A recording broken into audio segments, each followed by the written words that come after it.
السلام علیکم ورحمۃ اللہ وبرکاتہ۔ الحمد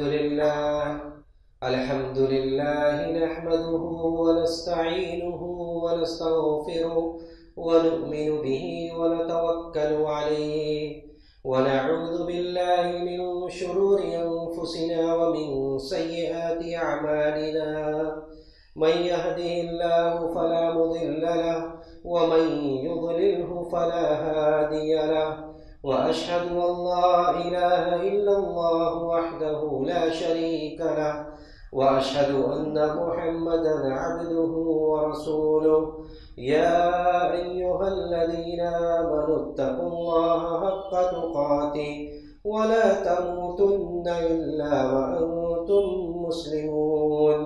يا أيها الناس اتقوا ربكم الذي خلقكم من نفس واحدة وخلق منها زوجها وبث منهما رجالا كثيرا ونساء، واتقوا الله الذي تساءلون به والأرحام إن الله كان عليكم رقيبا. يا أيها الذين آمنوا اتقوا الله وقولوا قولا سديدا يصلح لكم أعمالكم ويغفر لكم ذنوبكم، ومن يطع الله ورسوله فقد فاز فوزا عظيما. أما بعد فإن خير الحديث كتاب الله، وخير الهدي هدي محمد صلى الله عليه وسلم، وشر الأمور محدثاتها، وكل محدثة بدعة، وكل بدعة ضلالة، وكل ضلالة في النار. وقال جل وعلا: النبي أولى بالمؤمنين من أنفسهم وأزواجه أمهاتهم وأولو الأرحام بعضهم أولى ببعض في كتاب الله من المؤمنين والمهاجرين إلا أن تفعلوا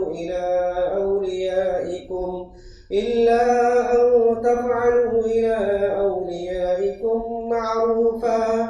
كان ذلك في الكتاب مسطورا. محترم بزرگوں، نوجوان ساتھیوں، پردہ نشین ماؤں اور بہنوں، اللہ رب العزت والجلال نے اس امت کو خیر امت قرار دیا. اس امت کو سب سے افضل اور بہتر امت قرار دیتے ہوئے ان سارے چیزوں کا اور ان سارے راستوں کا بندوبست کیا جن چیزوں کی بنیاد پر اس امت کی افضلیت ثابت ہو. جس نبی کو مبعوث فرمایا وہ نبی سید الاولین والآخرین تھے، جو سارے نبیوں کے سردار تھے. آپ کے ساتھ رسالت کے اس سلسلے کو ختم کر دیا گیا. جو کتاب نازل کی گئی اس کتاب نے گزشتہ ساری کتابوں کو، ان کتابوں کے احکام کو منسوخ کر دیا. جب معاملہ یہ تھا تو نبی علیہ السلام کے گھرانے میں ایسی فضیلت ڈالی گئی یا ان فضیلت کا انتظام کیا گیا جس کے بنیاد پر یہ بات بھی ثابت ہو جائے کہ اللہ کے رسول کا گھرانہ، اللہ کے رسول کی گھر والیاں، اللہ کے رسول کی زوجہ محترمہ ازواج مطہرات وہ عام عورتوں کی طرح نہیں تھیں. جب نبی اس روئے زمین کے سب سے افضل اور برتر شخص تھے تو نبی کی بیویاں بھی عام عورتوں کی طرح نہیں تھیں. اللہ رب العزت والجلال نے انہیں بہت سارے فضائل سے نوازا اور ان کے اوپر بہت ساری ذمہ داریاں بھی عائد کی. اللہ رب العزت والجلال نے سورہ احزاب میں کئی باتیں بیان کی. سب سے پہلی بات نبی کی بیویوں سے یہ کہا گیا کہ یا نساء النبی من یأت منکن بفاحشۃ مبینہ یضاعف لها العذاب ضعفین، کہ اے نبی کی بیویاں آپ یہ سمجھ رکھیں کہ جو بھی تم میں سے کوئی برائی کرے گا، یہاں پہ ایک بات قابل ذکر ہے، اس نقطے کو یاد رکھنا چاہیے کہ جتنے بھی نبی گزرے ہیں کسی بھی نبی کی بیوی بدکار نہیں ہو سکتی۔ قرآن میں جہاں فاحشہ کا لفظ استعمال کیا گیا ہے، اگر الف لام کے ساتھ استعمال کیا گیا ہے الفاحشہ کا لفظ استعمال کیا گیا تو اس سے مراد زنا ہے، بدکاری ہے، لیکن اگر صرف فاحشہ کا لفظ استعمال کیا گیا تو اس سے مراد بد اخلاقی ہے۔ تو نبی کی بیوی سے جب مخاطب کیا اللہ سبحانہ و تعالیٰ ہو رہا ہے تو یہ فرما رہے ہیں اللہ تعالیٰ کہ یا نساء النبی من یأت منکن بفاحشۃ مبینہ، کہ اے نبی کی بیویاں آپ میں سے جو بھی بد اخلاقی کرے گا تو ان کے لیے ڈبل گناہ ہے۔ تو جب نبی کی بیوی ہے تو ان کا عذاب بھی ڈبل ہے۔ اگلی آیت میں اللہ رب العزت والجلال نے ان کو ایک اور بات یاد دلائی اور کہا کہ یا نساء النبی لستن کاحد من النساء، کہ نبی کی بیویاں آپ عام عورتوں کی طرح نہیں ہیں۔ ان اتقیتن فلا تخضعن بالقول فیطمع الذی فی قلبہ مرض، اے نبی کی بیویاں آپ عام عورتوں کی طرح نہیں ہیں، اگر آپ کے دلوں میں اللہ کا خوف اور خشیت ہے، تقوی ہے، فلا تخضعن بالقول، تو لوگوں سے لچک کے ساتھ بات مت کیجیے۔ لوگوں سے جب آپ گفتگو کریں تو گفتگو کا انداز ایسا نہ ہو کہ جو دلوں میں اپنے مرض بسائے ہوئے ان کو امید ہونے لگے۔ فیطمع الذی فی قلبہ مرض، اس سے امہات المومنین کے ذریعے پوری امت کو یہ نصیحت کی جا رہی ہے کہ جب غیر مردوں سے آپ مخاطب ہوں فلا تخضعن بالقول، تو زیادہ لچیلی آواز میں گفتگو نہ کریں کہ سامنے والا امید میں پڑ جائے۔ وَقُلْنَ قَوْلًا مَعْرُوفًا، جو دستور کے مطابق اچھا انداز ہے گفتگو کا اس کو اختیار کیجیے، لیکن ایسی آواز اور ایسے انداز اور ایسے لب و لہجے میں بات مت کیجیے کہ سامنے والا امید کرنے لگے کہ اس کے دل میں کچھ ہے۔ تو اللہ رب العزت والجلال نے نبی کی بیویوں کو دوسری وصیت کی۔ اس کے بعد نبی کی بیویوں سے کہا جا رہا ہے کہ وَقَرْنَ فِي بُيُوتِكُنَّ وَلَا تَبَرَّجْنَ تَبَرُّجَ الْجَاهِلِيَّةِ الْأُولَىٰ، کہ نبی کی بیویاں آپ گھروں میں قرار سے رہیے، سکون اور اطمینان سے گھروں میں بنی رہیے، بے مطلب کا باہر نکلنا یہ آپ کے شایان شان نہیں ہے۔ اور پوری امت کو مخاطب کیا جا رہا ہے کہ بے وجہ بغیر کسی غرض کے گھروں سے باہر نکلنا یہ امہات المومنین کی نہ تو شان ہے نہ تو نبی کے امتیوں کی یہ شان ہے۔ وَقَرْنَ فِي بُيُوتِكُنَّ وَلَا تَبَرَّجْنَ تَبَرُّجَ الْجَاهِلِيَّةِ الْأُولَىٰ، اور نہ تو زمانے جاہلیت والے زیب و زینت کا اظہار کرتی ہوئی پھریے۔ تو اللہ رب العزت والجلال نے نبی کی بیویوں کو ذمہ داری دی اور ان کے فضائل کو بے واضح کیا کہ نبی کی بیویاں عام عورتوں کی طرح نہیں ہیں، اس لیے کہ جس گھر میں وہ تھی آپ اندازہ کیجئے کہ نبی کی بیویاں جب نبی کی صحبت کو انہوں نے اختیار کیا، اللہ رب العزت والجلال نے نبی سے یہ کہا کہ آپ اختیار دی دیجئے، اگر وہ آپ کے ساتھ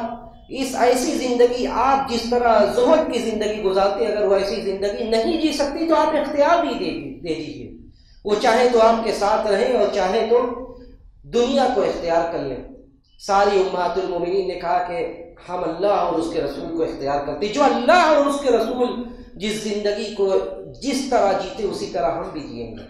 تو یہ معمولی بات نہیں تھی کہ ایک ایک دو دو مہینہ ہو جاتا تھا اور گھر میں آگ نہیں جلتی تھی۔ اما عائشہ کہتی رضی اللہ تعالیٰ عنہ، آپ لوگوں نے سنا ہوگا کہ ہم لوگوں کا اکثر گزر بسر دو کالی چیزوں پر ہوتا تھا، پانی اور کھجور۔ یہ نبی کی بیویوں کی معمولی قربانی نہیں تھی۔ تو نبی کی بیویوں کی جو فضیلت ہے، سارے صحابہ کی فضیلت ہے، لیکن نبی کی بیویوں کی جو فضیلت ہے اللہ رب العزت والجلال نے ان کے احترام میں یہ آیت نازل کر کے تا قیامت لوگوں سے وہ کہہ دیا کہ وہ احترام میں تمہاری ماں کی طرح ہے۔ جس طرح ایک دل میں ایک مسلمان کے دل میں اس کے ماں کی قدر و منزلت ہوتی ہے، اہمیت ہوتی ہے، ویسے ہی نبی کی بیویاں ہمارے لیے ماں کی طرح ہیں۔ اور وہ اسی لیے ہم کہتے ہیں کہ امہات المومنین، سارے مومنوں کی وہ مائیں ہیں۔ اللہ نے اعلان کر دیا کہ کسی مسلمان کے لیے جائز نہیں ہے کہ وہ نبی کے انتقال کے بعد نبی کی بیویوں میں سے کسی سے شادی کر لے۔ اور اس سے یہ بھی سبق ملتا ہے کہ جو کسی بھی مذہب و مسلک کا ماننے والا ہو، اگر کسی بھی نبی کے بیوی کے اندر ان کی عزت و عصمت کو اچھالتا ہے تو اہل سنت والجماعت کے نزدیک یہ مبعوث ترین انسان ہے۔ چاہے کوئی بھی ہو اس کا منہج و مسلک کچھ بھی ہو، اگر وہ صحابہ کے ساتھ خصوصی طور سے امہات المومنین کے زندگی میں کیڑا نکالنے کی کوشش کرتا ہو تو اس سے بڑا مبغوث ترین انسان کوئی نہیں ہے۔ تو آج اس نشست کا انعقاد کیا گیا ہے حضرت حفصہ رضی اللہ تعالی عنہ کے زندگی پر مختصر روشنی ڈالنے کے لیے۔ حضرت حفصہ رضی اللہ تعالی عنہ، اس سے پہلے آپ لوگوں نے نبی کی 3 بیویوں کے بارے میں آپ نے سنا ہے، حضرت خدیجہ رضی اللہ تعالی عنہ، حضرت سودا اور حضرت عائشہ رضی اللہ تعالی عنہ۔ آج جس ہستی کا ذکر ہوگا انشاءاللہ ان کا نام نامی حضرت حفصہ رضی اللہ تعالی عنہ ہے۔ حضرت حفصہ یہ کون تھی؟ حضرت حفصہ، اب ان کا گھرانہ جاننے سے پہلے ان کے نام سے آپ کو اندازہ ہوگا کہ یہ کون تھی۔ ان کے والد کا نام عمر، جو اللہ کے نبی صلی اللہ علیہ وسلم کے ساتھ ہمیشہ ساتھ رہنے والے اسلام کے بعد۔ حضرت عمر رضی اللہ تعالیٰ عنہ کی شخصیت وہ تھی کہ نبی علیہ السلام نے فرمایا کہ جب عمر نکلتے تو شیطان راستہ بدل دیتا ہے۔ حضرت عمر وہ تھے کہ نبی علیہ السلام ان کے اسلام سے پہلے دعا کرتے تھے کہ اللہ اللہم اعز الاسلام باحد العمرین،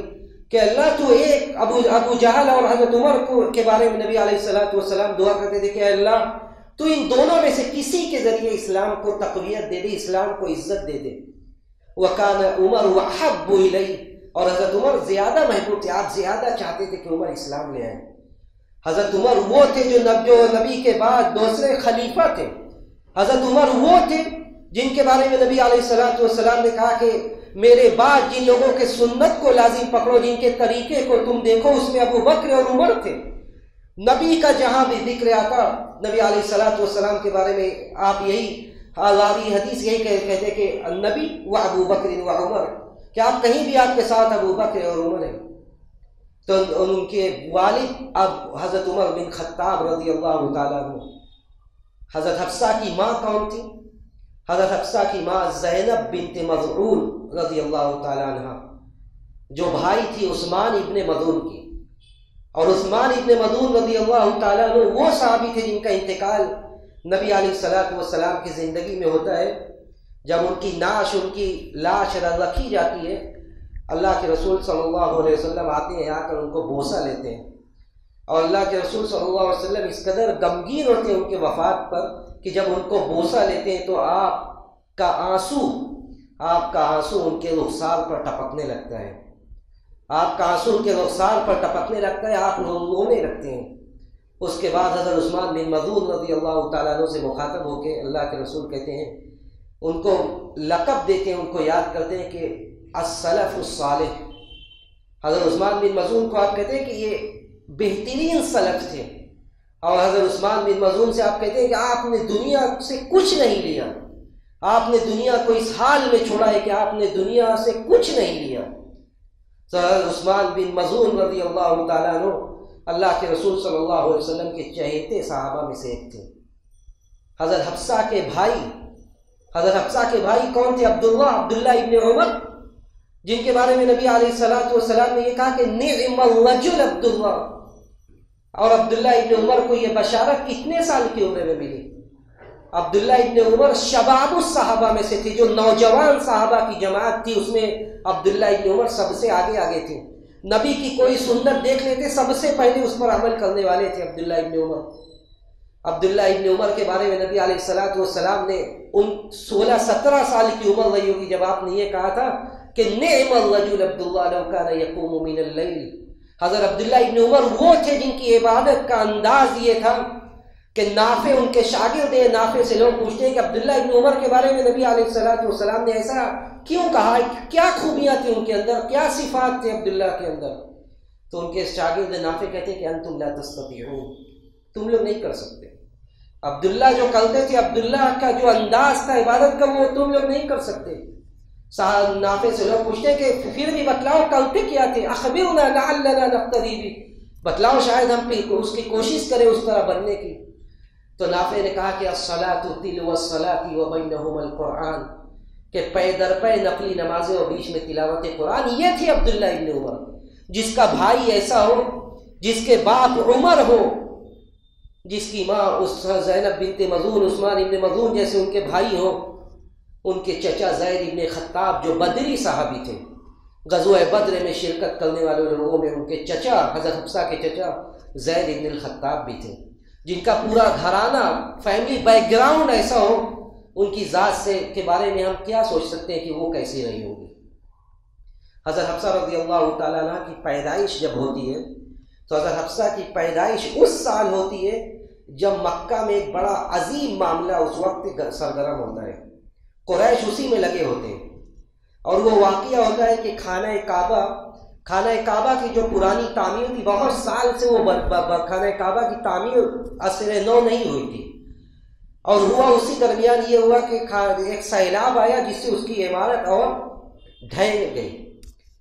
اس کی عمارت اور بوسیدہ ہو گئی اور بالکل ڈھہنے کے قریب تھی۔ تو قریش نے آپس میں یہ مشورہ کیا کہ خانہ کعبہ کو دوبارہ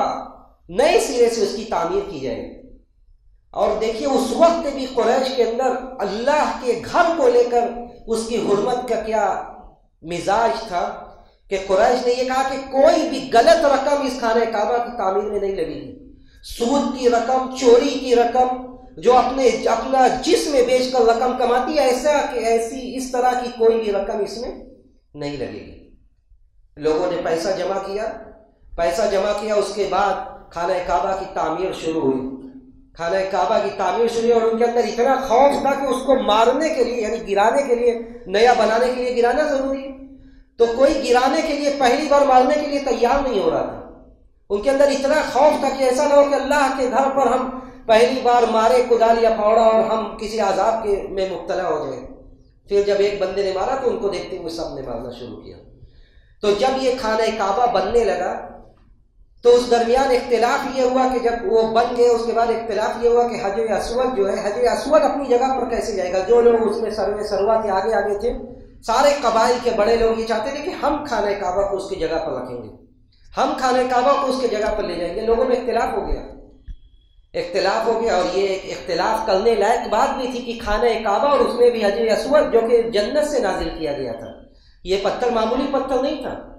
اللہ کے رسول صلی اللہ علیہ وسلم نے صحیح حدیث میں بعد میں یہ خبر دی کہ نظر الحجر الاسود من الجنت وهو اشد بیاضا من اللبن فسودته خطایا بنی آدم، کہ حجر اسود یہ جنت سے نازل ہوا تھا تو دودھ سے زیادہ سفید تھا، لیکن بنو آدم کی گناہوں نے اسے سیاہ کر دیا۔ فسودته خطایا بنی آدم۔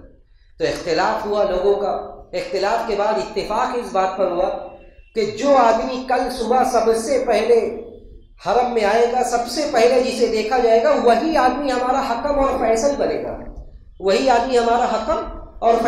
گا، اللہ رب العزت والجلال کا منشا اور ارادہ یہ تھا کہ سب سے پہلے جو آئے وہ اللہ کے رسول صلی اللہ علیہ وسلم تھے، جو اس وقت نبی نہیں بنے تھے۔ یہ نبوت سے، بعثت سے 5 سال پہلے کا واقعہ ہے، جب آپ کی عمر 35 سال تھی۔ یہ بعثت سے 5 سال پہلے کا واقعہ ہوتا ہے۔ آپ صبح آتے ہیں، جیسے ہی آپ کا کیریکٹر کیسا تھا، آپ کی شخصیت کا وقار کیا تھا سماج و معاشرے میں، یہ اندازہ کیجئے۔ جیسے ہی اللہ کے رسول صلی اللہ علیہ وسلم کو دیکھتے ہیں لوگ کہتے ھذا الامین قد رضینا، ھذا الامین قد رضینا، کہ یہ وہ امین ہے جن سے ہم راضی ہیں۔ پہلے ہی سے آپ کی جو شخصیت کا وقار تھا وہ مسلم تھا، لوگ آپ کو مانتے تھے کہ آپ معمولی آدمی نہیں ہیں۔ تو جیسے ہی آپ کو دیکھا، کہا کہ ھذا الامین قد رضیناہ، کہ یہ تو وہ امین ہے جن کو ہم پسند کرتے ہیں، جن سے ہم راضی ہیں۔ اللہ کے رسول صلی اللہ علیہ وسلم کو حکمت دی گئی کہ آپ نے فیصلہ کیا، آپ نے کہا جن لوگوں کے درمیان اختلاف ہے، ایک چادر میں حجر اسود کو رکھا جائے، سب ایک کونا پکڑیں گے اور لے کر وہاں پہ جایا جائے گا جہاں رکھنا ہے اس کو۔ سارے لوگ لے کر پہنچے اور آپ نے خود اپنے دست مبارک سے ان سے اٹھا کر حجر اسود کو اس کی جگہ پر رکھ دیا۔ یہ واقعہ تھا، اور اسی درمیان حضرت حفصہ رضی اللہ تعالیٰ عنہ کی پیدائش ہوئی جب اللہ کے رسول کی عمر 35 سال تھی۔ حضرت حفصہ رضی اللہ تعالیٰ عنہ کی پیدائش ہوتی ہے، اور اس وقت حضرت عمر رضی اللہ تعالیٰ عنہ اس کے بعد اس نمودار ہوتا ہے، اسلام ظاہر ہوتا ہے۔ حضرت عمر رضی اللہ تعالیٰ عنہ اسلام کے اس وقت اسلام کے کٹر دشمنوں میں سے ہوتے ہیں، یعنی جب اسلام آتا ہے تو اس وقت حضرت عمر رضی اللہ تعالیٰ عنہ اللہ کے نبی اور صحابہ اکرام کے دشمنی کے کاغار پر ہوتے ہیں۔ ہمیشہ اس طرح آپ سے لوگ خوف کھاتے تھے کہ بھاگتے تھے۔ لیکن اللہ رب العزت والجلال، جیسا کہ میں نے شروع میں ذکر کیا کہ اللہ کو اسلام کی عزت اور اسلام کا غلبہ اللہ سبحانہ و تعالیٰ جس کے ذریعے چاہے گا اس سے دے دے گا۔ اللہ کی ذات بے نیاز ہے اور وہ جس سے چاہے گا اسے استعمال کر لے گا۔ اور نبی علیہ الصلوۃ والسلام 5 سال ہو چکا تھا نبوت کا، آپ یہ دعا بھی کرتے تھے کہ اللہم اعز الاسلام باحد الامرین، کہ اللہ تو اسلام کو عزت دے دے ان دو میں سے کسی ایک کے ذریعے، بی جہل ابن ہشام اور بی عمر ابن الخطاب، یا تو ابو جہل کے ذریعے دے دے یا عمر ابن الخطاب، وکان عمر احب الیہ، حضرت عمر کو آپ زیادہ پسند کرتے تھے، آپ یہ چاہتے تھے کہ عمر اسلام لے آئے، اس سے زیادہ فائدہ۔ اللہ کے رسول صلی اللہ علیہ وسلم کی دعا قبول ہوتی ہے، اور ایسا سخت دل پر بھی قرآن کی آیات سن کر وہ دل بے بس ہو جاتا ہے۔ اس حضرت عمر رضی اللہ تعالیٰ عنہ کے واقعہ اسلام کے بارے میں بہت ساری روایات ہیں، اگرچہ ان روایات پر کلام ہے،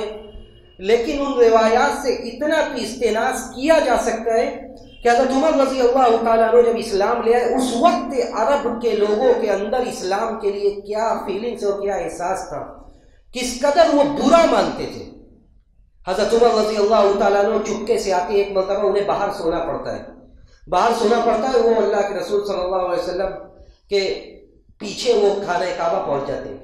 کعبہ کے پردے میں چھپ جاتے ہیں، جو روایت بتلاتی ہے کعبہ کے پردے میں چھپ جاتے ہیں۔ اللہ کے رسول صلی اللہ علیہ وسلم سورہ حاقہ کی تلاوت کر رہے ہوتے ہیں، سورہ حاقہ کی تلاوت سنتے ہی وہ حضرت عمر بے چین ہو جاتے ہیں، لوگ کہتے ہیں کہ یہ شاعر ہے۔ قریش کیا کہتے ہیں؟ قریش کہتے تھے یہ شاعر ہے، اس کے قریب مت جاؤ ورنہ تمہارا دین و ایمان، تمہارے آباء و اجداد کی جو ملت ہے، جو سنت ہے، جو طریقہ ہے، سب تم سے پیچھے چھوٹ جائے گا۔ جیسے ہی وہ اپنے دل میں سوچتے کہ یہ تو شاعر ہے، اللہ کے رسول صلی اللہ علیہ وسلم پڑھتے ہیں وما هو بقول شاعر قلیلا ما تؤمنون، یہ کسی شاعر کا کلام نہیں ہے، بہت تھوڑا تم ایمان رکھتے ہو۔ اس کے بعد حضرت عمر کے دل میں آتا ہے یہ کاہن ہے۔ قریش یہ کہتے تھے کہ یہ کہانت کرتے ہیں، نبی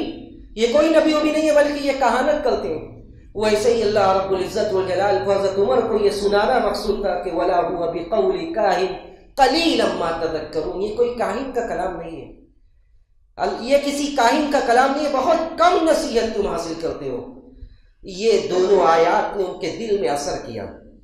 لیکن اتنا آسانی سے کفر کا اثر جو دل میں برسوں سے تھا وہ اتنا آسانی سے نکلنے والا نہیں تھا۔ لیکن یہ بات تھی کہ جو اپنے ملت پر جو ان کی استقامت تھی، اس میں وہ استقامت ہل گئی۔ اب ان کے دل و دماغ میں شک و شبہ آنے لگا کہ ہم یہ جس کو شاعر کہتے ہیں، جس کو کاہن کہتے ہیں، ایسا معاملہ نہیں ہے۔ اس کے بعد حالات ایسا بنتا ہے کہ اپنی بہن کے بارے میں سنتے ہیں کہ بہن اسلام لے آئی، بہن کے گھر پہنچتے ہیں، طرح طرح کی روایات ہیں، لیکن جو خلاصہ یہ ہے کہ وہاں بھی آپ قرآن سنتے، سورہ طٰہٰ کی تلاوت۔ اللہ کے رسول صلی اللہ علیہ وسلم کے ایک صحابہ حضرت خباب، ان کی بہن فاطمہ اور ان کے بہنوئی کو قرآن پڑھانے جاتے ہیں، اور وہاں پہ جب آپ پہنچتے ہیں تو وہ لوگ سورہ طٰہٰ پڑھ رہے ہوتے ہیں، اور وہاں پہ جب یہ پہنچتے ہیں وہ لوگ خاموش ہو جاتے ہیں۔ حضرت عمر پوچھتے تم لوگ کیا پڑھ رہے تھے ابھی؟ بہن ڈر جاتی، کہتے کچھ نہیں۔ وہ کہتے نہیں تم لوگ کچھ پڑھ رہی تھی۔ پھر اس کے بعد جب سختی کرتے ہیں تو اس کے بعد بتایا جاتا ہے، مار پیٹ کا واقعہ بھی ذکر کیا جاتا ہے جو سندن صحیح نہیں ہے، لیکن یہ کہ قرآن سنتے ہیں، وہاں پہ قرآن سنتے ہیں، اور جب یہ آیت پر پہنچتے ہیں کہ فَاعْبُدْنِي وَأَقِمِ الصَّلَاةَ لِذِكْرِي، میری عبادت کرو، میرے ذکر کے لیے نماز قائم کرو، حضرت عمر رضی اللہ تعالیٰ عنہ کا دل بدل جاتا ہے۔ اس کے بعد اللہ کے رسول کے پاس آتے ہیں، اور ان کے اسلام کے ذریعے حضرت عبداللہ ابن مسعود گواہی دیتے ہیں کہ حضرت عمر کا اسلام جعل اللہ سبحانہ وتعالی عزا ونصرا للاسلام والمسلمین، اللہ رب العزت والجلال نے حضرت عمر کا اسلام یہ مسلمانوں کے لیے عزت اور وقار کا باعث بنا دیا۔ 5 سالوں میں مسلمانوں کو یہ ہمت نہیں ہوتی تھی، لیکن 2 واقعہ ایسا پیش آتا ہے کہ حمزہ اور عمر رضی اللہ تعالیٰ عنہ مسلمان ہو جاتے ہیں 3 دنوں کے فاصلے میں۔ اس کے بعد حضرت عمر کہتے ہیں کہ اگر ہم حق پر ہیں تو ڈرنا کس بات کا۔ حضرت عمر نکلتے ہیں، آپ کے ساتھ صحابہ نکلتے ہیں اور جا کر حرم میں نماز کو ادا کرتے خانہ کعبہ کے پاس۔ تو حضرت عمر کے اسلام کے ساتھ ہی حضرت حفصہ رضی اللہ تعالیٰ عنہ بھی اسلام لے آتی ہیں۔ حضرت حفصہ رضی اللہ تعالیٰ عنہ اسلام لے آتی ہیں، اس کے بعد بڑی ہوتی ہیں ایک نارمل باپ کی طرح۔ حضرت عمر رضی اللہ تعالیٰ عنہ بھی ان کے نکاح کے بارے میں سوچتے ہیں، اور ان کا نکاح پہلا نکاح ان کا ہوتا ہے حضرت خنیس ابن حذافہ السہمی سے. بنو سہم کے ایک شخص تھے جو ابتدائی والا میں یہ بھی اسلام لانے والے تھے. حضرت ابو بکر رضی اللہ تعالیٰ عنہ کے ہاتھوں جو لوگ اسلام لائے تھے اس میں یہ بھی تھے. حضرت خنیس ابن حذافہ السہمی یہ اسلام لے آتے ہیں. اس کے بعد ادھر حالات بدلنے لگتے ہیں. قریش کی ایذا رسانی مسلمانوں کے لیے بڑھتی چلی جاتی ہے، اور جو لوگ اصل مکہ کے باشندے تھے ان کے لیے مکی زندگی کو تنگ کر دیا جاتا ہے. اس کے بعد اللہ کے رسول صلی اللہ علیہ وسلم حبشہ کے بارے میں کہتے ہیں کہ وہاں پہ ایسا بادشاہ ہے لا یظلم عنده احد، وہاں کسی کے اوپر ظلم نہیں کیا جائے گا. وہ ایسا بندہ ہے وہ عدل انصاف سے قائم لے گا چاہے اس کا مذہب جو بھی ہو. لوگ حبشہ ہجرت کر جاتے ہیں. لوگ حبشہ ہجرت کرتے ہیں. ان میں حضرت خنیس بن حذافہ السہمی بھی ہوتے ہیں. حضرت خنیس بن حذافہ السہمی اکیلے ہی ہجرت کرتے ہیں حبشہ.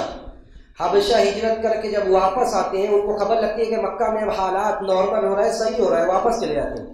یہاں واپس جب آتے ہیں تو ان کی شادی حضرت حفصہ رضی اللہ تعالیٰ عنہ سے ہوتی ہے. بعض روایات یہ کہتی ہے کہ ان کی شادی پہلے ہی ہو گئی تھی لیکن انہوں نے ہجرت تنہا کیا تھا. اور اکثر مؤرخین اور سیرت نگار یہ ذکر کرتے ہیں کہ جب حبشہ سے ہجرت کر کے وہ آئے تب ان کی شادی ہوئی تھی. تو حبشہ سے جب ہجرت کر کے آئے ان کی شادی حضرت حفصہ رضی اللہ تعالیٰ عنہ سے ہو گئی اور ایک خوشحال ازدواجی زندگی دونوں گزارنے لگے.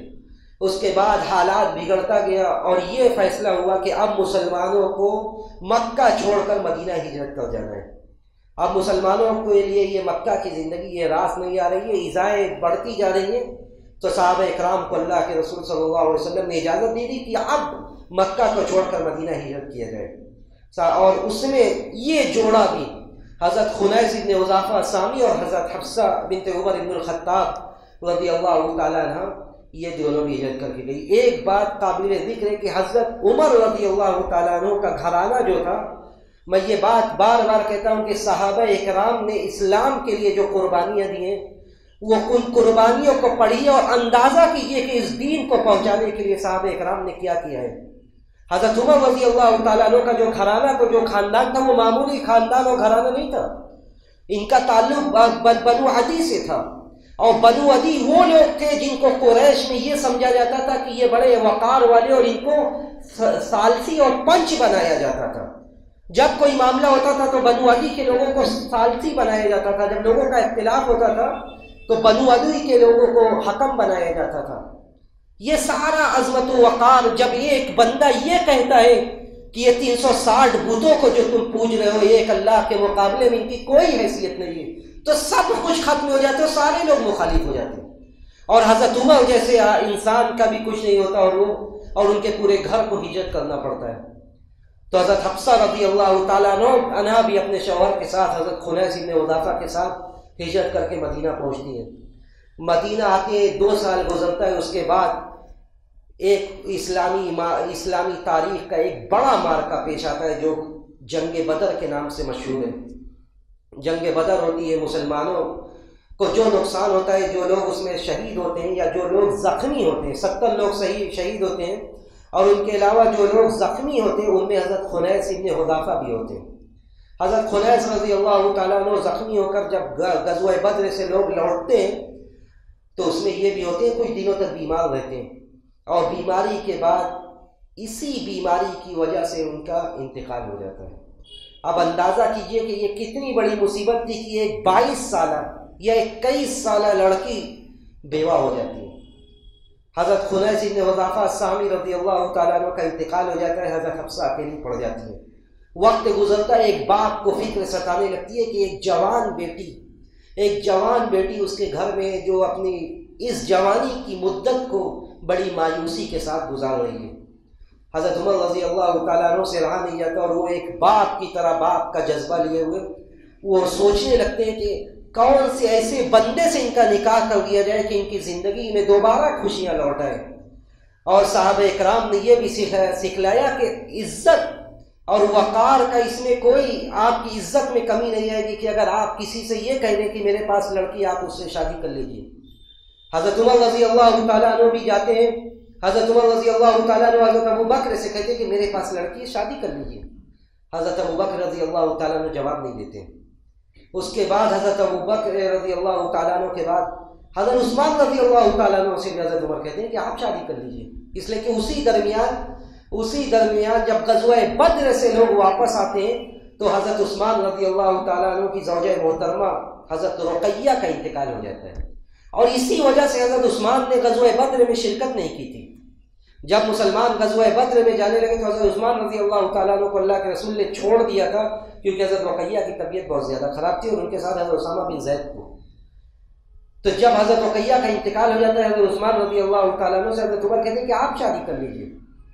حضرت عثمان رضی اللہ تعالیٰ عنہ جواب کچھ دنوں تک نہ دے کر اس کے بعد وہ بھی عذر پیش کر لیتے ہیں۔ ایک باپ کی پریشانی دیکھیے کہ دو بندے سے کہا جن کے اوپر بڑا اعتماد اور بڑی امید تھی، کہ یہ تو میری بیٹی سے نکاح کر ہی لیں گے، لیکن دونوں نے منع کر دیا کہ ہم نکاح نہیں کر سکتے۔ اس کے بعد پریشان عمر پہنچتے اللہ کے رسول صلی اللہ علیہ وسلم کے دربار میں اور کہتے ہیں کہ اللہ کے رسول، میں نے حضرت ابو بکر سے کہا کہ آپ نکاح کر لیجیے، ابو بکر نے کوئی جواب نہیں دیا۔ حضرت عثمان سے کہا کہ آپ نکاح کر لیجیے، حضرت عثمان نے بھی منع کر دیا۔ نبی علیہ الصلوۃ والسلام نے ان کو تسلی دی اور ان سے کہا کہ کیا میں عثمان کے لیے ایسی بیوی نہ بتا دوں جو حفصہ سے زیادہ ان کے لیے بہتر ہے، اور تمہیں ایسا داماد نہ بتلا دوں جو عثمان سے زیادہ تمہارے لیے بہتر ہے۔ اللہ کے رسول صلی اللہ علیہ وسلم نے حضرت عمر سے کہا کہ میں تمہیں ایسا داماد بتاتا ہوں جو عثمان سے زیادہ تمہارے لیے بہتر ہے، اور عثمان کو ایسی بیوی دوں گا جو تمہاری بیٹی سے زیادہ بہتر ہے ان کے لیے۔ اللہ کے رسول صلی اللہ علیہ وسلم تب ان سے کہتے ہیں کہ حفصہ سے میں نکاح کروں گا، اور عثمان کا نکاح میں ام کلثوم رضی اللہ تعالیٰ عنہ سے کر دیتا ہوں۔ اس کے بعد ابو بکر رضی اللہ تعالیٰ عنہ نے معذرت کی کہ میں نے اس لیے آپ کی بات کا جواب نہیں دیا، یا اس لیے میں نے عذر پیش کیا کیونکہ میں نے نبی سے حفصہ کا ذکر کرتے ہوئے سنا تھا اور میں نبی کے راز کو فاش نہیں کرنا چاہتا تھا۔ اس کے بعد حضرت حفصہ رضی اللہ تعالیٰ عنہ کا نکاح ہوتا ہے۔ بعض لوگ یہ ذکر کرتے ہیں کہ ہجرت کے 30ویں مہینے میں ان کا اللہ کے رسول صلی اللہ علیہ وسلم سے نکاح ہوتا ہے، اور بعض لوگ ایک مطلق طور سے بعض لوگوں نے ذکر کیا کہ ہجرت کے 30ویں سال اللہ کے رسول صلی اللہ علیہ وسلم ان سے نکاح کرتے ہیں اور 400 درہم مہر دیتے ہیں۔ 400 درہم مہر دے کر حضرت حفصہ رضی اللہ تعالیٰ عنہ کو اللہ کے رسول صلی اللہ علیہ وسلم اپنے گھر میں لے آتے ہیں۔ اللہ کے رسول صلی اللہ علیہ وسلم کے گھر میں مختلف بیویاں تھیں، پہلے سے ہی کئی بیویاں تھیں، یعنی حضرت خدیجہ کا انتقال ہو چکا تھا لیکن سودا اور عائشہ رضی اللہ تعالیٰ عنہ موجود تھیں۔ اور حضرت حفصہ رضی اللہ تعالیٰ عنہ کی ایک خوبی یہ تھی کہ حضرت حفصہ رضی اللہ تعالیٰ عنہ جس گھر سے تعلق رکھتی تھی وہاں پہ پڑھنے کا ماحول تھا۔ اس زمانے میں جب عرب پڑھنا لکھنا نہیں جانتی تھی، اس زمانے میں حضرت حفصہ رضی اللہ تعالیٰ عنہ پڑھنا جانتی تھی۔ اسی لیے اللہ کے رسول صلی اللہ علیہ وسلم سے جب ان کا نکاح ہوا تو اللہ کے رسول صلی اللہ علیہ وسلم نے بھی اس کا اہتمام کیا، اور شفا نامی ایک عورت کو حضرت اللہ کے رسول صلی اللہ علیہ وسلم کے گھر آتی تھی اور وہ حضرت حفصہ کو پڑھاتی تھی۔ تو حضرت حفصہ رضی اللہ تعالیٰ عنہ پڑھی لکھی عورت تھی، اور ایک بات یہ کہ حضرت حفصہ رضی اللہ تعالیٰ عنہ بڑی نڈر تھی، جس باپ کی بیٹی تھی ان کے اندر جرات تھی، تو اس کا اثر حضرت حفصہ رضی اللہ تعالیٰ عنہ کے اندر بھی تھا۔ اللہ کے رسول صلی اللہ علیہ وسلم کے ساتھ وہ رہتی تھی، اور اللہ کے رسول صلی اللہ علیہ وسلم کے عقد میں جو 2 بڑے صحابہ کی بیٹیاں تھیں وہ یہی تھی، عائشہ اور حفصہ رضی اللہ تعالیٰ عنہ۔ لیکن حضرت حفصہ رضی اللہ تعالیٰ عنہ کے اندر غیرت بہت زیادہ تھی، اور جب نبی کی اور بیویاں آپ کے عقد میں آئی تو ان کی غیرت اور بڑھتی چلی گئی، اور حضرت عائشہ اور حضرت حفصہ رضی اللہ تعالیٰ عنہ نے مل کر قرآن کی آیات سے یہ ثابت ہوتا ہے، اور یہ واقعہ صحیح حدیث کے اندر ہے کہ حضرت عائشہ اور حضرت حفصہ رضی اللہ تعالیٰ عنہ نے مل کر ایک اسکیم تیار کی۔ اللہ کے رسول صلی اللہ علیہ وسلم حضرت زینب رضی اللہ تعالیٰ عنہ کے پاس اکثر جاتے تھے، اور مغافیر نامی ایک پھول کا کچھ ہوتا تھا جو آپ پی لیتے تھے، اور اس کے بعد ان لوگوں کے پاس آتے تھے۔ حضرت حفصہ کو تکلیف ہوتی تھی، حضرت حفصہ یہ کہتی تھی کہ کسی کی میری باری ہے، اس کے باوجود آپ کچھ وقت کے لیے زینب کے پاس جاتے اور تب واپس آتے ہیں۔ دیکھیے اس جتنی بیویاں تھیں سب یہ کہا چاہتی تھی کہ نبی کا زیادہ وقت میرے ساتھ گزرے۔ اللہ کے رسول صلی اللہ علیہ وسلم عادت کے مطابق زینب کے پاس گئے، اور ادھر حضرت حفصہ اور عائشہ رضی اللہ تعالیٰ عنہ نے آپس میں یہ طے کیا تھا کہ جس کے پاس اللہ کے رسول پہلے آئیں گے ان دونوں میں سے جس کے پاس وہ یہ بات کہے گی کہ آپ کے منہ سے اسمیل آ رہی ہے، بدبو آ رہی ہے۔ حضرت حفصہ کے پاس آتے ہیں، اللہ کے رسول صلی اللہ علیہ وسلم حضرت حفصہ یہی بات کہتی ہیں کہ آپ کے منہ سے اسمیل آ رہی ہے، آپ نے مغافیر پیا ہے۔ اللہ کے رسول کہتے ہیں کہ نہیں، میں نے تو زینب کے پاس جا کر شہد پیا تھا۔ یہ صرف ان کا وہم تھا کہ اللہ کے رسول جا کر یہ پیتے تھے، بلکہ اللہ کے رسول تو شہد جا کر پیتے تھے۔ تو جب حضرت حفصہ نے یہ کہا، اللہ کے رسول نے کہا نہیں، میں نے ایسا کچھ نہیں کیا ہے۔ لیکن اللہ کے رسول حضرت حفصہ سے کہتے ہیں کہ ٹھیک ہے، اگر تم کہتی ہو تو میں شہد کو اپنے اوپر حرام کر لیتا ہوں، میں شہد کو اپنے اوپر حرام کر لیتا ہوں۔ اللہ رب العزت والجلال کو یہ ادا پسند نہیں آتی۔ اللہ نے کسی کو یہ اختیار نہیں دیا، خواہ وہ نبی کیوں نہ رہا ہو، کہ اللہ کی جو حلال کردہ چیزیں اس کو حرام کر لے اپنے اوپر۔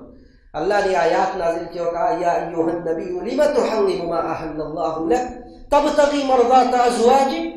اے نبی آپ ان چیزوں کو اپنے اوپر حرام کیوں کرتے ہیں جو اللہ نے آپ کے لیے حلال کر رکھا ہے؟ تبتغی مرضات ازواجک، آپ اپنے بیویوں کی رضا چاہتے ہیں؟ اللہ رب العزت والجلال نے تنبیہ کی کہ یہ غلط بات ہے۔ بعض لوگ اس کے پیچھے یہ بات ذکر کرتے ہیں کہ حضرت حفصہ رضی اللہ تعالیٰ عنہ کا جو حجرہ تھا، جو کمرہ تھا، اس میں ایک مرتبہ اللہ کے رسول صلی اللہ علیہ وسلم حضرت ماریہ قبطیہ کے ساتھ رضی اللہ تعالیٰ عنہ، جو آپ کی لونڈی تھی، ام ابراہیم، جو آپ کے لڑکے ابراہیم تھے، ان کی ماں، ابراہیم کی ماں کے ساتھ آپ تھے حضرت حفصہ کے گھر میں، اور اسی درمیان حضرت حفصہ آ گئی، جو موجود نہیں تھی حضرت حفصہ آ گئی۔ حضرت حفصہ کو دیکھ کر تکلیف ہوتی ہے کہ آپ میرے حجرے میں، میرے گھر میں آپ ماریہ کے ساتھ ہیں، ماریہ قبطیہ کے ساتھ۔ اللہ کے رسول صلی اللہ علیہ وسلم ان کی دلجوئی کے لیے، انہیں سمجھانے کے لیے، تسلی دینے کے لیے ان سے یہ کہہ دیتے ہیں کہ تم یہ بات کسی سے کہنا مت، لیکن میں آج کے بعد ماریہ قبطیہ کو اپنے اوپر حرام کر لیتا ہوں۔ تو دونوں واقعہ اس آیت کے پس منظر میں ذکر کیا جاتا ہے، اور علامہ البانی نے دونوں کو صحیح کہا ہے، اور انہوں نے یہ ذکر کیا، اور علامہ شوکانی نے فتح القدیر میں بھی یہ ذکر کیا کہ ہو سکتا ہے کہ دونوں واقعہ پیش آیا،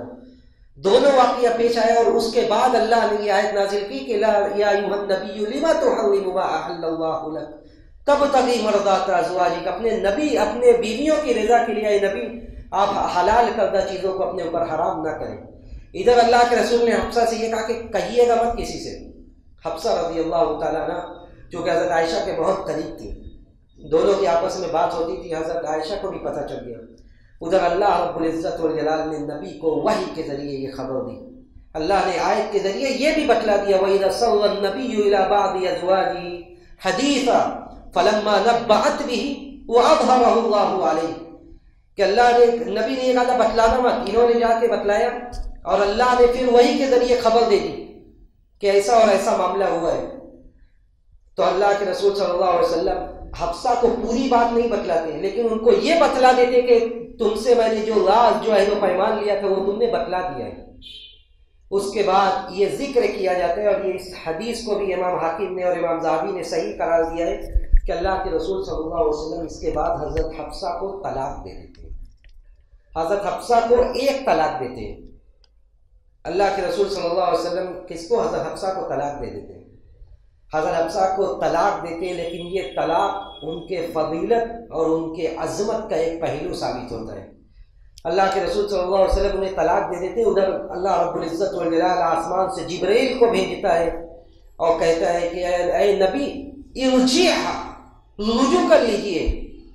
حفصہ کے بارے میں اللہ رب العزت والجلال جبرائیل کو بھیجتا ہے، اور بھیج کر نبی کو یہ پیغام دیتا ہے کہ اے نبی آپ حفصہ کو آپ نے جو طلاق دیا اس طلاق سے آپ رجوع کر لیجئے، فَإِنَّهَا صَوَّامَةٌ وَقَوَّامَةٌ وَإِنَّهَا زَوْجَةٌ فِي الْجَنَّةِ، اے نبی آپ اسے رجوع کر لیجئے جو بہت زیادہ روزہ رکھنے والی ہے، بہت زیادہ قیام اللیل کرنے والی ہے، وَإِنَّهَا زَوْجَةٌ فِي الْجَنَّةِ، اور یہ تو آپ کی جنت میں بھی آپ کی بیوی ہے۔ تو ادھر نبی علیہ الصلوۃ والسلام طلاق دیتے ہیں، اور ادھر ان کی فضیلت اس سے یہ ثابت ہوتی ہے کہ اللہ رب العزت والجلال حکم دیتا ہے کہ آپ ان سے رجوع کر لیجئے، اور رجوع کرنے کے بعد یہ بشارت دی جاتی ہے کہ وَإِنَّهَا زَوْجَةٌ فِي الْجَنَّةِ۔ تو حضرت حفصہ رضی اللہ تعالیٰ عنہ اس کے بعد نبی علیہ الصلوۃ والسلام کے ساتھ رہنے لگتی ہیں، لیکن نبی کی زندگی کا ایک پہلو جو آج مردوں کے لیے جس میں عبرت ہے کہ عورتوں کا مقام، صحیح بخاری کی روایت ہے، حضرت علی کہتے ہیں کہ ہمارا جو زمانہ تھا، جس زمانے سے ہم آئے تھے، جس ماحول سے ہم آئے تھے اسلام میں، وہاں عورتوں کی کوئی حیثیت نہیں تھی۔ جب اسلام آیا تو عورتوں کو بڑا اونچا مقام دے دیا، تو عورتوں کے اندر بھی ایک احساس ہونے لگا کہ ہم بہت بڑی سی چیز ہو گئی، تو اس کا اثر بعض عورتوں پر نظر آنے لگا۔ کہتے ہیں اسی روایت میں کہتے ہیں کہ حضرت عمر رضی اللہ تعالیٰ عنہ نے ایک مرتبہ اپنے بیوی کو کسی بات پر تنبیہ کی بات کیا تھی، وہ ابتدا بیوی کی طرف سے تھی، بیوی نے ان کو کسی مسئلے میں مشورہ دے دیا، تو حضرت عمر رضی اللہ تعالیٰ عنہ نے انہیں ڈانٹ ڈپٹ کر چپ کرا دیا کہ آپ اس لائق نہیں ہے کہ آپ کا مشورہ قبول کیا جائے۔ حضرت عمر رضی اللہ تعالیٰ عنہ کی بیوی نے کہا کہ آپ مجھے معمولی سے مشورے پر میرے اوپر ناراض ہو رہے ہیں، ادھر آپ کی بیٹی ایسی ہے جو نبی کے گھر میں اور نبی سے وہ زبان لڑاتی ہے، آپ کی بیٹی نبی سے ایک بار زبان لڑاتی ہے اور آپ میرے اوپر برہم ہو رہے ہیں۔ اللہ کے رسول صلی اللہ علیہ وسلم کے صحابہ کے دلوں میں نبی کی عظمت کیا تھی کہ نبی کی گھرانے کے بارے میں ایک بات ان کی بیوی کہتی ہے کہ آپ کی بیٹی نبی سے بحث کرتی ہے، بحث و مباحثہ۔ فوراً حضرت عمر رضی اللہ تعالیٰ عنہ، حدیث میں آتا ہے کہ فوراً جاتے ہیں نبی کے گھر، حضرت حفصہ کے پاس جاتے ہیں اور کہتے ہیں کہ میں نے ایسے اور ایسے سنا ہے، کیا معاملہ ایسا ہے؟ اللہ کے رسول صلی اللہ علیہ وسلم کی بیوی حضرت حفصہ کہتی ہیں کہ ہاں، جو دنیاوی مسائل ہوتا ہے، گھریلو مسئلہ ہوتا ہے، ہم کھل کر بے باکی سے اپنی رائے رکھتے ہیں اللہ کے رسول کے سامنے، ادب کے ساتھ جو کھل کر بات ہوتی ہے، ہم بے باکی سے اپنی رائے رکھتے ہیں۔ یعنی گھر ایسا نہیں ہونا چاہیے کہ وہاں عورتوں کو بولنے کی اجازت ہی نہ ہو، آپ کے زندگی کے کسی بھی مسئلے میں عورتوں کو بولنے کی اجازت نہ ہو، یہ اسوہ نبوی نہیں ہے، یہ نبی کا طریقہ اور نبی کا دستور نہیں تھا کہ عورتوں کو یہ اجازت ہو، یہ حکم ہو کہ وہ بالکل منہ سل کر رہ جائیں۔ حضرت حفصہ کہتی ہے ہم اپنے مسائل میں کھل کر بات رکھتے ہیں لیکن ادب کے ساتھ۔ اللہ کے رسول صلی اللہ علیہ وسلم کے صحابی حضرت عمر پھر بھی نصیحت کرتے ہیں اور کہتے ہیں کہ تم نبی کے گھر میں ہو، دیکھو کان کھول کر سنو، تم نہ تو عائشہ سے ریس لگاؤ گی اس لیے کہ ان کے باپ مجھ سے بہتر ہیں، تو تم عائشہ سے ریس نہیں لگاؤ گی، نہ تو ان کے باپ سے میں بہتر ہوں بلکہ ان کے باپ مجھ سے بہتر ہیں، اور عائشہ رضی اللہ تعالی عنہا اجمعین، وہ عائشہ خود تم سے بہتر ہے۔ پھر بھی نصیحت کرتے ہیں کہ تم اس طرح نہیں کرو گے، لیکن یہ واقعہ اس بات کی طرف اشارہ کرتا ہے کہ اجازت کی تب بات کرتی تھی۔ تو حفصہ رضی اللہ تعالیٰ عنہ پڑھی لکھی تھی اور اس کا اثر ان کے زندگی میں بھی تھا، اسی لیے حضرت عمر رضی اللہ تعالیٰ عنہ جب نبی علیہ الصلوۃ والسلام کا اس کے بعد انتقال ہو جاتا ہے اور اس کے بعد لمبی عمر حضرت حفصہ رضی اللہ تعالیٰ عنہ گزارتی ہیں، اس کے بعد ان کے والد حضرت عمر رضی اللہ تعالیٰ عنہ خلیفہ بنتے ہیں، حضرت عمر رضی اللہ تعالیٰ عنہ خلیفہ بنتے ہیں، لیکن حضرت حفصہ کے بارے میں جو یہ کہا گیا کہ وہ صوامہ تھی، وہ قوامہ تھی، اس سے ان کی زندگی میں کوئی فرق نہیں پڑتا، ان کے زہد کا جو انداز ہوتا ہے وہی رہتا ہے۔ ان کے باپ اور یہ پڑھی لکھی تھی، فقیہ تھی، حضرت عمر رضی اللہ تعالیٰ عنہ اور دوسرے صحابہ ان سے مشورہ کرتے تھے، اور وہ مشہور بات حضرت عمر رضی اللہ تعالیٰ عنہ نے اپنی بیٹی سے ہی پوچھی تھی، جو اس کا ذکر ہے آپ نے بارہا سنا ہوگا، کہ حضرت حفصہ سے حضرت عمر نے پوچھا کہ ایک بیوی اپنے شوہر سے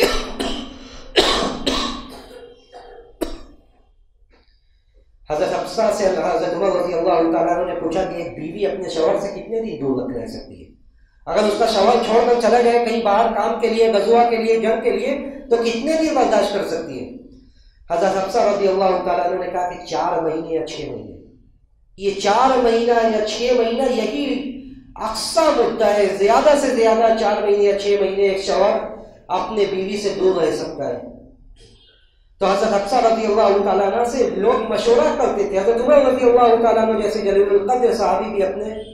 بیٹی سے مسائل پوچھتے تھے، دریافت کرتے تھے، اور حضرت حفصہ رضی اللہ تعالیٰ عنہ کے پڑھنے لکھنے کا یہ فائدہ ہوا کہ جب جمع قرآن کا عمل قرآن کو جمع کیا گیا،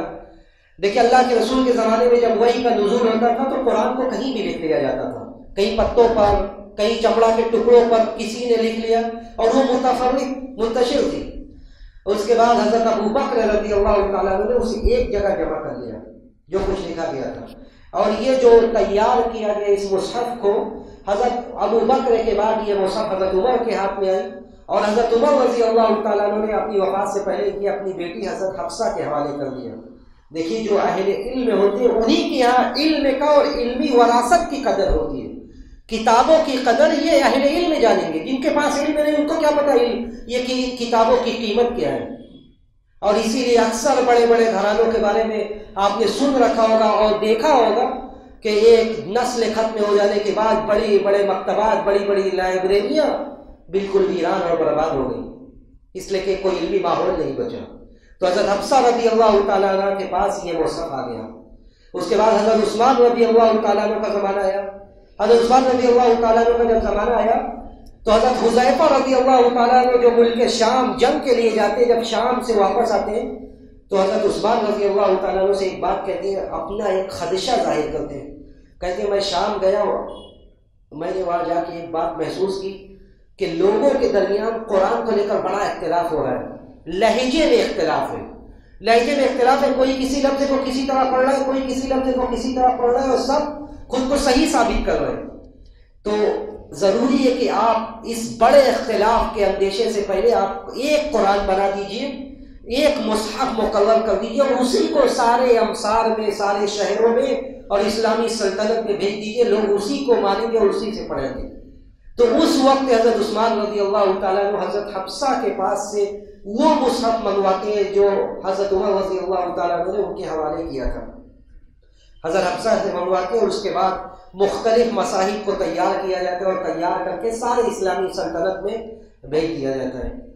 تو حضرت حفصہ رضی اللہ تعالیٰ عنہ علم کی بھی قدردان تھی، اسی لیے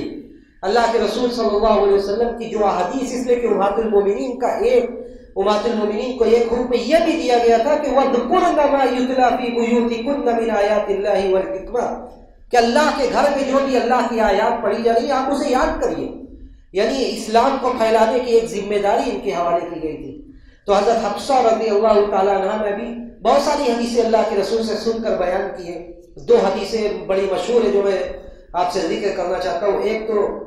ایک مہینے میں 3 دن روزہ رکھنے والی جو روایت ہے اس کی راویہ حضرت حفصہ رضی اللہ تعالیٰ عنہ ہے کہ اللہ کے رسول صلی اللہ علیہ وسلم ہر مہینے میں ایام 20 کا روزہ رکھتے تھے، یعنی 13، 14 اور 15 تاریخ کا عربی کیلنڈر کے حساب سے آپ روزہ رکھتے تھے۔ اس کے علاوہ ایک اور حدیث حضرت حفصہ رضی اللہ تعالیٰ عنہ، دیکھیے دین کے ہر پہلو کو ازواج مطہرات امہات المومنین نے کس باریکی سے دیکھا ہے اور اس کو نقل کیا ہے، یہاں تک کہ تعجب ہوگا کہ حضرت عائشہ رضی اللہ تعالیٰ عنہ کتنے ایسے مسائل کو انہوں نے ذکر کیا جو آج لوگ سوچتے کہ یہ ذکر کرنے لائق نہیں تھا، لیکن دین سکھلانے کے لیے، امت تک باتیں پہنچانے کے لیے حضرت عائشہ رضی اللہ تعالیٰ عنہ نے اور دوسری امہات المومنین نے ساری باتیں ذکر کی ہے۔ تو حضرت حفصہ نے جو حدیث بیان کی کہ اللہ کے رسول جب سوتے تھے تو کیا پڑھتے تھے، انہوں نے کہا کہ اللہ کے رسول جب سوتے تھے تو اپنا دایاں ہاتھ اپنے گال کے نیچے رکھتے تھے اور کہتے تھے اللہم قنی عذابک یوم تبعث عبادک۔ یہ دعا 3 مرتبہ پڑھتے تھے اور کہتے تھے کہ اللہم قنی عذابک یوم تبعث عبادک، اے اللہ تو اپنے عذاب سے مجھے بچا جس دن تو دوبارہ بندوں کو زندہ کرے گا۔ تو حضرت حفصہ رضی اللہ تعالیٰ عنہ اللہ کے رسول سے یہ سیکھتی ہیں اور سنتی ہیں اور دوسروں کو بتلاتی ہیں کہ اللہ کے رسول جب سوتے تھے تو یہ پڑھتے تھے۔ تو حضرت حفصہ رضی اللہ تعالیٰ عنہ سے 60 حدیثیں مروی ہیں، جن میں سے 4 حدیثیں صحیح ہیں کہ یعنی بخاری مسلم کی روایتیں، اور اس میں 5 روایت صحیح مسلم کی تنہا ہے، اور اس کے علاوہ جتنی روایات بچی یعنی 51 روایات جو ہے وہ سنن اور مسند کی دوسری کتابوں میں،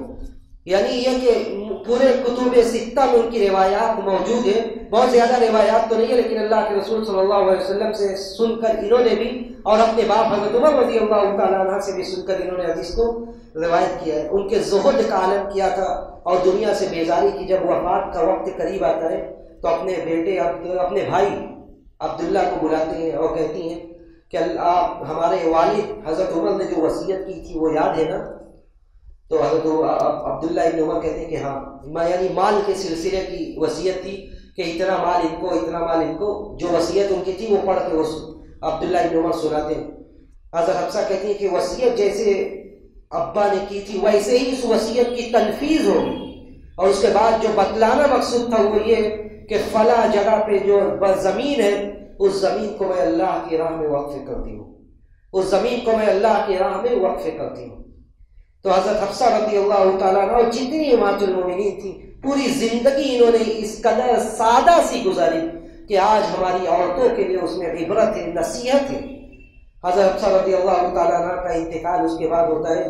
جو کہ ہجرت کا بعض روایات کے مطابق 43واں سال ہوتا ہے، 41 ہجری، اور لیکن اکثر لوگوں نے یہ ذکر کیا کہ یہ 45 ہجری کا واقعہ تھا ان کا انتقال،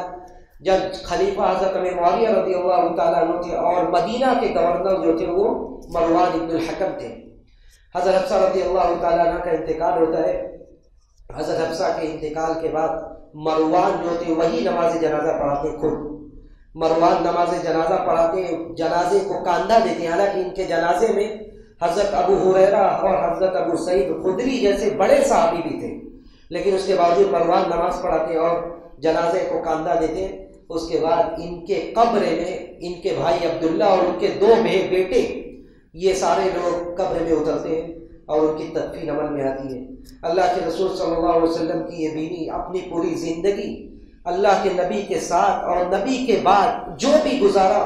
اس زندگی کا مقصد یہی تھا کہ اللہ کے نبی کی تعلیمات کو عام کرنا، نبی کو خوش رکھنا. اس لیے کہ ایک بیوی کے لیے سب سے مناسب اور ضروری چیز یہ کہ وہ جس کے عقد میں آئی ہے، جو اس کی ذمہ داری کو اٹھائے ہوئے، یہ اپنی ذمہ داری کو بھی محسوس کرے، یہ اپنی ذمہ داری کو بھی محسوس کرے کہ اس کی ذمہ داری اس کے شوہر کے لیے کیا ہے. اور نبی علیہ الصلوۃ والسلام کے اوپر جب بھی ایسا وقت آیا، جب یہ سوال کیا گیا، لمبا واقعہ ہے کہ امہات المومنین نے ایک مرتبہ یہ کہا کہ ہمارا نان و نفقہ بڑھایا جائے. اللہ کے رسول کو یہ پسند نہیں آیا. اللہ رب العزت والجلال نے آیات نازل کر دی اور کہا کہ یا ایھا النبی قل لازواجک ان کنتن تردن الحیاۃ الدنیا وزینتها فتعالین امتعکن واسرحکن سراحا جمیلا. اے نبی، آپ اپنے بیویوں سے کہہ دیں کہ اگر دنیا کی زندگی چاہتی ہے تو آؤ ہم تم کو آزاد کرتے جاؤ، جس طرح رہنا چاہتی ہو ویسے رہو. وَإِن كُنتُنَّ تُرِدْنَ اللَّهَ وَرَسُولَهُ وَالدَّارَ الْآخِرَةَ، اور اگر آخرت چاہتی ہو، اللہ اور اس کے رسول کو چاہتی ہو، فَإِنَّ اللَّهَ أَعَدَّ لِلْمُحْسِنَاتِ مِنكُنَّ أَجْرًا عَظِيمًا، تو اللہ نے محسنات کے لیے بہت بڑا اجر تیار کر رکھا ہے. صحابیات پر، امہات المومنین پر اس آیت کے سننے کے بعد کیا ہوتا ہے؟ اللہ کے رسول صلی اللہ علیہ وسلم سب سے پوچھتے ہیں، عائشہ سے پوچھتی ہیں، آیت سننے کے بعد فوراً کہتی ہے کہ نحن نختار اللہ ورسولہ، ہم لوگ اللہ اور اس کے رسول کو اختیار کرتے ہیں، اللہ اور اس کے رسول کے ساتھ رہنا چاہتے ہیں چاہے کیسی بھی زندگی ہو. آپ کہتے ہیں مشورہ کر لیجئے، کہتی ہیں بات مشورے سے بہت اوپر کی ہے کہ ہم اللہ اور اس کے رسول کے مقابلے میں کسی کو ترجیح یا کسی سے مشورہ بھی کریں. تو سادہ سی زندگی گزار کر امہات المومنین نے یہ پیغام دیا کہ زندگی کا یہ اتار چڑھاؤ، زندگی کا یہ اتار چڑھاؤ، اپ ڈاؤن، شوہر کے ساتھ زندگی گزارنا ہے تو ان کے ساتھ ہر مشکل وقت میں اور آشائش کے وقت میں دونوں وقت پہ ساتھ دینا ہے، دونوں وقت پہ ساتھ دینا ہے. تب ایک صحیح مومنہ عورت کی ازدواجی زندگی وہ زندگی ہوگی جو اللہ کو مطلوب ہے، جو اللہ کے رسول صلی اللہ علیہ وسلم کو مطلوب تھی. ہم اللہ رب العزت والجلال سے یہی دعا کرتے ہیں کہ بار الہ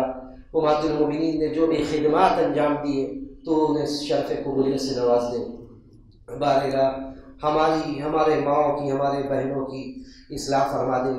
بار الہ ہم سب کو دین پر عمل کرنے والا بنا دے، دین کے مطابق زندگی گزارنے والا بنا. ہم میں جو بے روزگار ہیں تو انہیں برسر روزگار کر دے، جو اس دنیا سے چلے گئے بار الہ تو ان کی مغفرت فرما، ان کے قبروں کو نور سے بھر دے. اور جب ہمارا اس جان فانی سے جانے کا وقت آئے تو ہمیں اس بات کی توفیق دے کہ ہمارا آخری کلمہ کلمہ توحید ہو. ربنا تقبل منا انك انت السميع العليم وتب علينا انك انت التواب الرحيم واخر دعوانا ان الحمد لله رب العالمين والسلام عليكم ورحمة الله وبركاته.